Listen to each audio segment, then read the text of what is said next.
Good afternoon and aloha, everyone. My name is Chuck Parker. I'm the VP of Content here at PBS Hawaiʻi. Thank you for joining us this afternoon for this exclusive event featuring a sneak preview of the PBS Hawaiʻi Presents film, the one you just watched, When Silence Becomes the Song.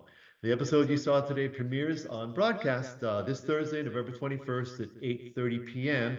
And it can also be seen on our website at pbshawaii.org and on our YouTube channel at PBS Hawaiʻi. On your screen is a QR code. Please consider a gift to PBS Hawaiʻi. Thanks to viewers like you, we can continue to provide free virtual screenings, events, and programs like this. So joining me this afternoon, actually this evening for Ella, is Ella Marcil, the writer, director, filmmaker who made this great film, When Silence Becomes a Song, and Dr. Lisa Callie Crampton with the Kauaʻi Forest Bird Recovery Project. Thank you both for being here. Really appreciate it. Thank you for having me. Well, we gotta, for those of you still watching, please submit your questions. We'll get to as many of them as we can as we go through the our session here. But I wanted to start with you, Ella. So just tell us about sort of the urgency in putting this film together and how that came about, how that started. Yeah, sure. So I originally was raised on Kauaʻi, the Garden Island where this documentary took place, and I went to Cincinnati so I could pursue a degree for film and media, so I could better develop my skills and storytelling skills for media specifically. And while at university, Dr. Callie Crampton, she reached out, Kauaʻi Forest Bird Recovery Project reached out to 40 Media specifically, and they were talking about the state of the birds on Kauaʻi, the honeycreepers, and they were saying that their populations were collapsing and that they wanted to do a video project on this specific journey. And 40 Media, which I'm affiliated with, said absolutely yes. I was completely on board with this, and so I wanted to make this work even though I was full-time at UC. I stayed up late so we could do the Zoom calls to talk about everything and all of the craziness that goes on into trying to make a project like this work. So I remember we had like some Zooms on like what should happen if someone fell off the cliff or if we had to call a helicopter and all of this craziness. But I also had to do a lot of workouts. There was a lot of hiking that was going to be promised. So I was like, gotta work, gotta exercise for all that. And then just seeing it all come together and actually setting foot on the Alakai Plateau and then filming all these birds was just incredible. It was just wonderful. That's excellent. Actually, you touched on a question I was going to ask next is how much did you know about the challenges of actually getting to the area to get the footage that you needed to tell this story? I had been warned about it. Like I know Kelly was just like, "Hey, this will be intense," and especially Kauai too. It has intense rain and intense cold, like up in the mountains specifically. Kauai is always has like 20-minute showers and then 20 minutes of sunshine. So it's on top of a mountain where the winds are just coming in. So it was just preparing for that. I'd been warned about it, but I was like, that doesn't matter. We don't care about those warnings. We just got to take care of these birds. We just got to make it up to the mountain. Okay, that's excellent. So, Dr. Callie, how does a film like this help what the Kauaʻi Forest Bird Recovery Project is trying to do? Well, as you've just heard from Ella, or at least Ella alluded to, it's actually really difficult to get to the birds nowadays due to a number of threats, but primarily mosquito-borne diseases like avian malaria. The birds have receded into the far remote Alakai at 3,500, 4,000 feet on the eastern plateau, and it's at least a 5-mile hike to get to see any of these species. So since it's so difficult to have people see the birds and understand the birds and appreciate the birds and get to love the birds and understand the complex threats, we have been working assiduously to bring the birds to the people.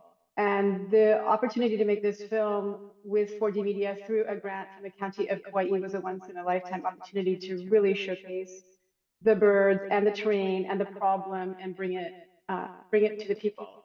But more than that, for us, it was also an opportunity to document the last ʻakikiki in the wild and make sure that we were capturing important behaviors and songs so that we can do the best job possible of raising these birds in conservation flocks while we wait for mosquito control to occur and then do the best job by these birds when we try to release them back into the wild in the future. So it's partly an artistic and educational production, but for us, it's also actually a scientific production to document and archive some really important behaviors and sounds. Yeah, you said 5 mile hike, but this is not 5 miles up from the house to the grocery store. This is 5 miles in terrain, going uphill and down through gullies and mud pits and Right. whatever it might be. 5 miles from the end of a dirt road, where the very first thing to do is cross a stream and then go up a hill. It takes you about 20 minutes to get up, and I think 1,000 feet of elevation. So it's pretty intense. Yeah, so 5 miles, just that phrase doesn't do it justice. I want to read a quick comment here from True. a watcher, comment from Marcia Kemble. Beautiful film, and I love the Mosquito music in the background. Congratulations on that for you, Ella. So one more thing, continuing this theme, Dr. Kelly. So how do you keep the message you're trying to convey top of mind while at the same time managing the effort to save these species? Yeah, I mean, that is something in and of itself. Luckily for me, I have an employee who is devoted to community outreach and engagement with the community, who can really focus on that part of our mission, because meanwhile, I need to be focused on the other part of our missions, which are the research and the conservation of these birds.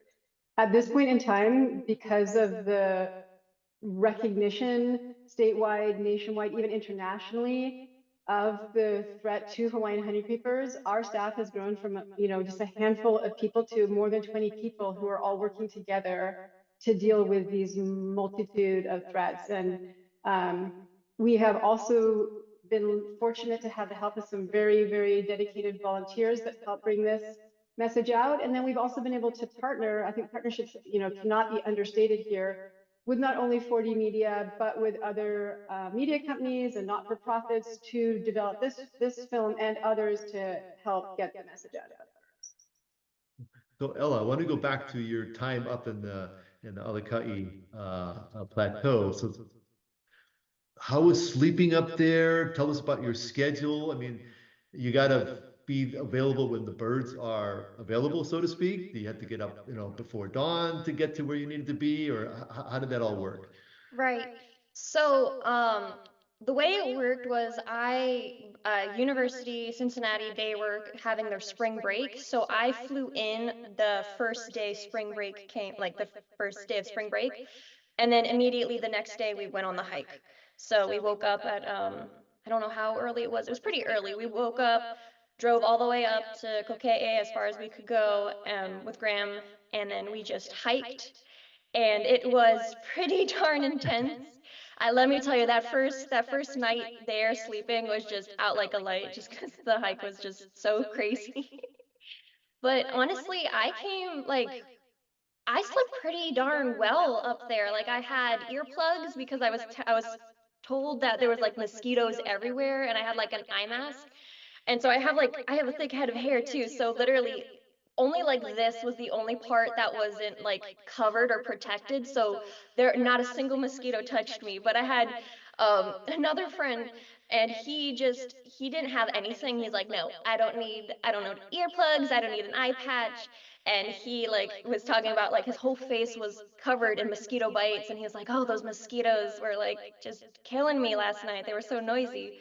So it's just like they have a huge presence up there, and they're really, really active at night too. So, but like luckily I didn't have to deal with them or any of that. But yeah, the nights there were pretty awesome, especially the sunsets and sunrises. Oh my goodness. Like with a cup of hot chocolate or tea, and you just watch that sun go down or watch that sun go up. It's just magical. That sounds fascinating. Yeah. There's a question I think you answered already, again from one of our viewers. Which month you were up there? Sounds like spring break, you said, so March or Yeah, April, that time of year? this was spring of 2023. Okay, excellent, very good. And then a comment from David Duffy, mahalo, a great film that captured the tough terrain, the dedicated people, and the challenge of saving a species. I agree completely. So Elle, another question for you is documentaries can take years to put together, but you got this finished in what I'm going to say record time. Talk about that, the quick turnaround you were able to do with this film. So yeah, so luckily we had a team of videographers that were on this. Not it wasn't just a project by myself. We had Julia McKenna and Sterling along with Graham Taliber. They all provided footage. They all went up for 2 weeks up in the mountains at different times, and we were able to share footage with each other. I also did some footage myself, as well as Serge Marcel. He also did some footage. And so we were able to collectively, as well as also Kauaʻi Forest Bird Recovery Project, they also had their own archive of gorgeous bird footage. So we basically did a mix of archival videographer footage and then footage in the field while I was there, while I was filming.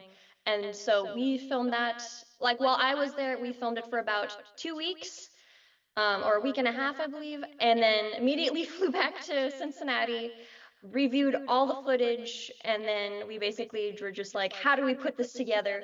How do we piece it together? What do we do? And we basically took all of the I basically chose all the parts that spoke to me, especially like Callie, when we had our interview together and you were talking about what keeps you going and the future of the birds, that was really important to me. So I wanted to have that in there as the put that in the beginning, and then show the hike and show all of the process, and then showing the not just that but also the Bishop Museum had a huge um they have a huge vault of dead birds, and I thought that was really impactful. Like it was really heartbreaking because I'm just like, there's so many and they're not up in the mountains where they should be.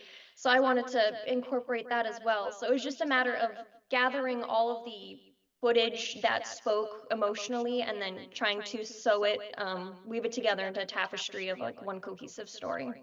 Right? All in an hour, all in a year with all the homework assignments. Yeah, that's my point. That's a quick turnaround because some of these films take many years to put together, and you managed to put together a very compelling Mhm. and important film in a short period of time. So, Well, the thing is, we don't have time. Like, this story needs to come out now. It's not something that can wait 6 years. The message needs to be told. Um, like, laws need to be put in place, and I'm hoping that this documentary can help people and audience members understand what can be done and what they can do to help.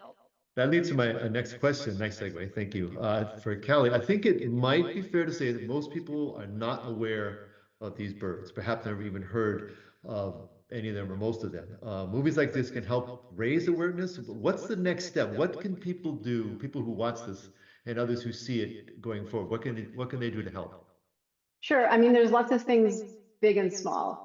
I think that the film has helped convey the fact that at the end of the day, climate change, which is allowing these increases in invasive species, is one of the biggest problems. And I think everyone knows at the back of their mind what they can do to address climate change. And some of that is writing to your lawmakers, and some of that is buying with your wallet, making sure you're buying climate friendly products. And some of that's walking to the grocery store in the first place and not driving to the grocery store, right? So I really like people to understand that they are part of the solution, because there are so many little things that they can do in their everyday lives to make a difference.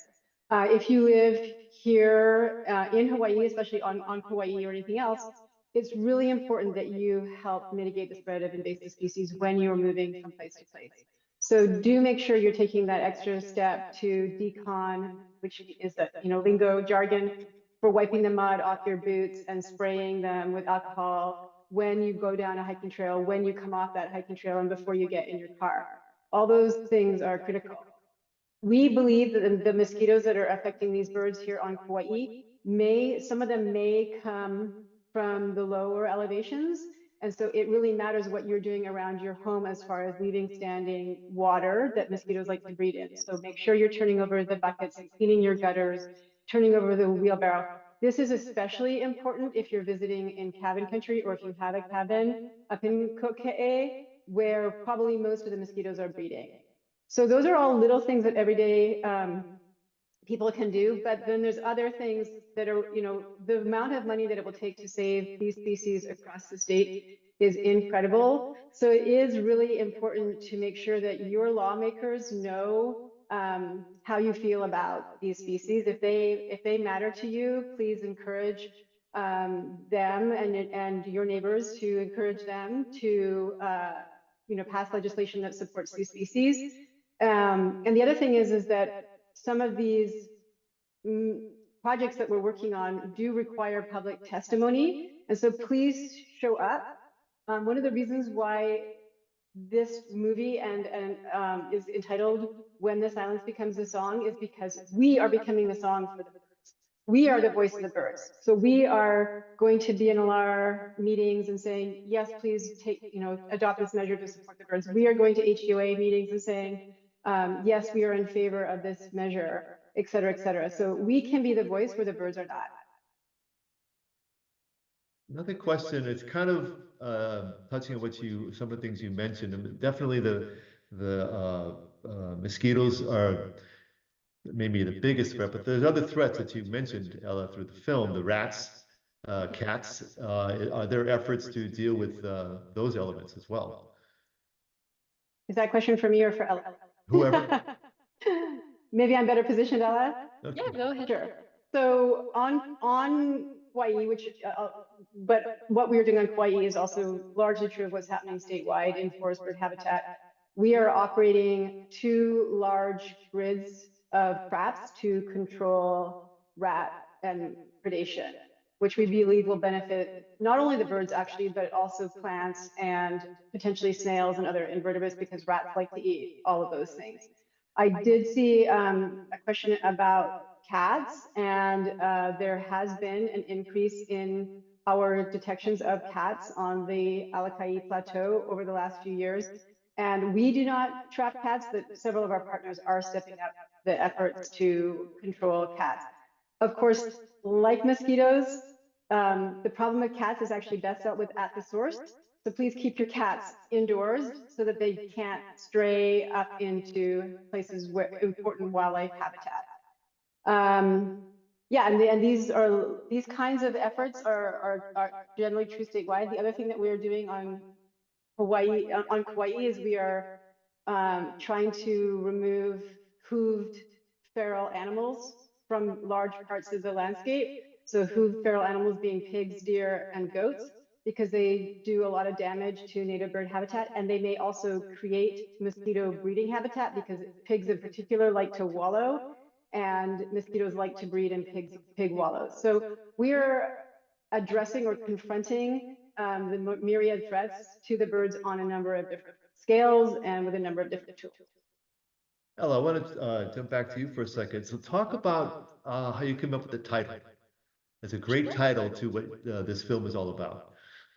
Sure. Well, for when we were up in the mountains, I was talking with Graham, and he was talking about how, like, it used to be this Kauaʻi Plateau used to be like the bird paradise of the island. This is where they all hung out, they sung.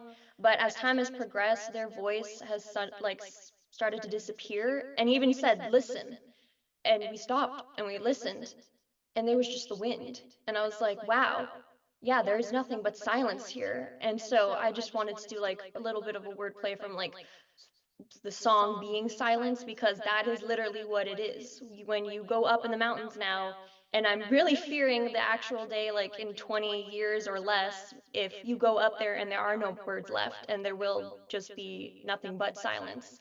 I just want it to be a warning. I wanted the title to be like a warning of what is happening and what will happen if events and measures are not taken. Well said and well taken. I mean, I think you hit the nail on the head with that title. That is the threat going forward, for sure. A couple questions here I want to acknowledge. One question is, will this film be shown in schools so that awareness spreads and more people become aware, particularly young people, students? I would really love to have a screening at UC, but I'd also love to have screenings at on the Hawaiian Islands. I haven't gotten into contact with any schools or universities, but I would love for the opportunity to get this message out further to the youth, to the youth makers that are part of this, that are so important as well. I think that's a great idea. We should do that. Actually, speaking of youth, I wanted to also make this point. I noticed that yourself and the others who are visible in your film, doing all this effort, they're young people, and it seems like that's notable and noticeable, if you will. And so for Dr. Callie, I mean, it seems like there's an effort for people that age group to help, to do what they can do, you know. And so talk about that a little bit. Is your team mostly made up of people in that age group? Yes, especially the field crews, because as we've noted earlier, the work is actually physically quite grueling. So in general, we hire people straight out of college or maybe with a couple of years of field experience doing other jobs. And some of them stay with us. As I noted earlier, we used to be a fairly small program, so often people would go off to other jobs. But as we have grown, more and more people are staying with us.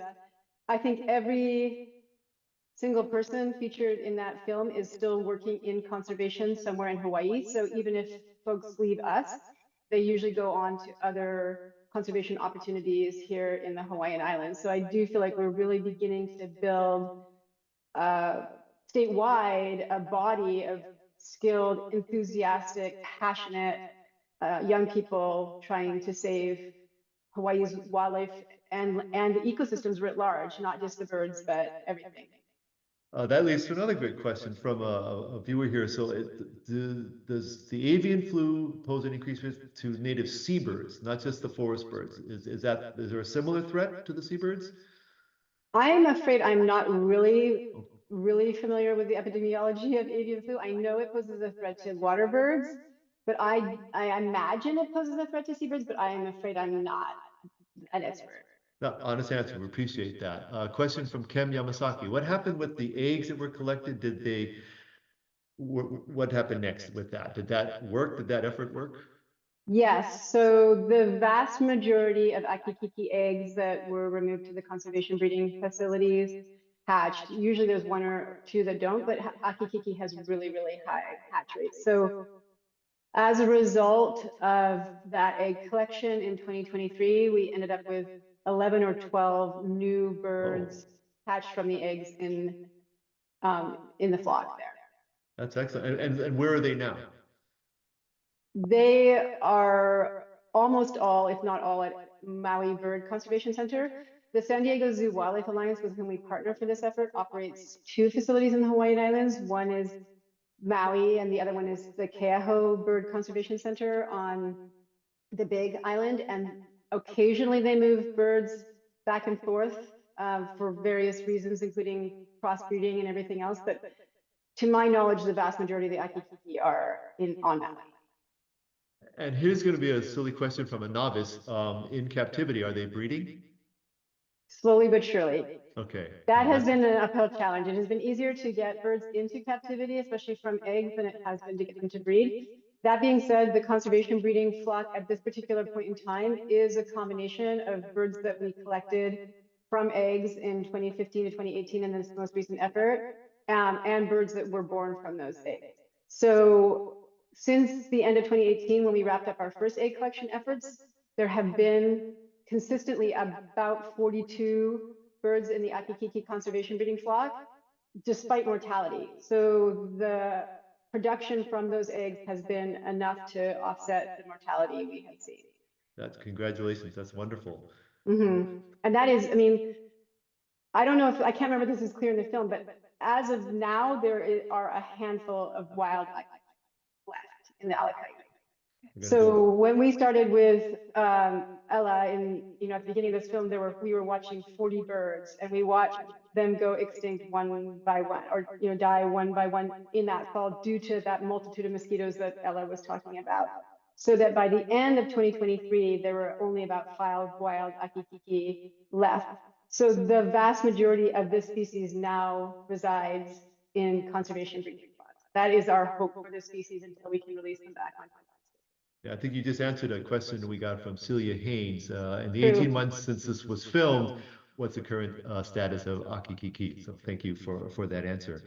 Has there to date been any, I know there's effort on at least Maui, but releasing sterile mosquitoes into the wild in Kauaʻi? Right, so there's a technical but important distinction to raise between sterile male mosquitoes and incompatible male mosquitoes. Thank you. Yeah, so the project we are currently envisioning to save honeycreepers in the Hawaiian Islands is incompatible male mosquitoes. So these mosquitoes, these males are incompatible with local wild females. And that project, as you noted, is about a year old now on Maui. And we are about to start releasing those incompatible male mosquitoes on Kauaʻi Island. And what happens is that because they're incompatible reproductively with the local wild females, our local wild females will not breed viable or lay viable eggs. Their eggs will not hatch, so we will not have the next generation. And so we will see mosquito suppression on the landscape. Very good. And thank you for the clarification. That's important to note. Ella, I want to jump over to you. So you're at the University of Cincinnati. Did you get credit for doing this great film? When you mean credit, do you mean like recognition, or like do you mean like Well, even course credit. I mean, I'm just got you. yeah. Yeah. I definitely told all my professors, because like this because I didn't want to, like, when I was doing this, actually I was in the middle of a film internship with a media company, and I was like, hey, I know that spring break is coming, but I just want to let you know that I'm going to be doing this. And they're like, absolutely, go do this, this is really important. I was like, yes, this is very important. But so yeah, I told them about that. No course credits. This was more just a passion project that I really wanted to do, so I'm really happy to do that. But I do want to do like a screening at UC, because I told a couple people and they're like, you need to show this to us, and I was like, okay, we're gonna show it to you. Well, you get credit from us, no matter what happens with the Thank you. University of Cincinnati. And what's next for you? I mean, is this giving you even more so the film bug? What's your next project, if there's one in the near future for you? Well, right now, so this documentary, once this comes to an end, this is not 100% official just yet, but I wanted to really do a Forest Calls 2.0. I really want to do it's not just the ʻakikiki, but there's more birds that need attention, there's more birds that need focus. So I really want to do future projects in collaboration with Kauaʻi Forest Bird Recovery Project, and I want to do more documentary works on like the i'iwi or the aniani ao, or just the ones that are about to, like, especially since you mentioned that their populations are crashing for certain species. I want to film them while they're still up in the mountains, while we still have them. So that's one project. There's a couple other projects in the works. I can't just say yet, but yeah, this project has only fueled my passions for documentary work, fueled my passions for conservation work, and so I just want to continue doing that. Excellent. And Dr. Kelly, we're coming to the end of our session here. Any last words for our viewers? Yeah, I mean, I just would really like to stress that everybody does have a role in saving these birds, and where there's a will, there's a way. And the only way there's not hope is if we give up. So we got to keep fighting the good fight for these birds, but for our Aina, because the birds need the forest, but the forest needs the birds, and we need the forest here in the Hawaiian Islands to sustain our way of life. So this is everyone's kuleana. Thank you for that. So I wanted to tell everybody, thank you for tuning in. This concludes our panel discussion for this afternoon, or this evening for you in Cincinnati. Thank you, and those of you on the mail, I understand there's someone from Wisconsin with us as well, so thank you for staying up with us. Thank you all for spending the afternoon with us today. Again, we're sorry we couldn't get to all the questions. A couple I didn't get to there, but thank you for taking the time to send them in. PBS Hawaiʻi will be sending you an audience survey through email to get your feedback on today's event. This helps our team continue to improve our screenings. If you have a moment, please offer your insight and feedback. We do appreciate it. Also on your screen is the QR code that I mentioned earlier. Please consider a gift to PBS Hawaiʻi. Thanks to viewers like you, we can continue to provide free virtual screenings, events, and programs like these. To donate, simply scan the QR code with your phone. Take you directly to the donate page of our website. Again, today's episode of When Silence Becomes a Song premieres on broadcast Thursday, this Thursday, November 21st at 8:30 p.m. It'll also be available on our website at pbshawaii.org and on our YouTube channel at PBS Hawaiʻi. On behalf of myself, our panelists, and the rest of the team here at PBS Hawaiʻi, mahalo and aloha.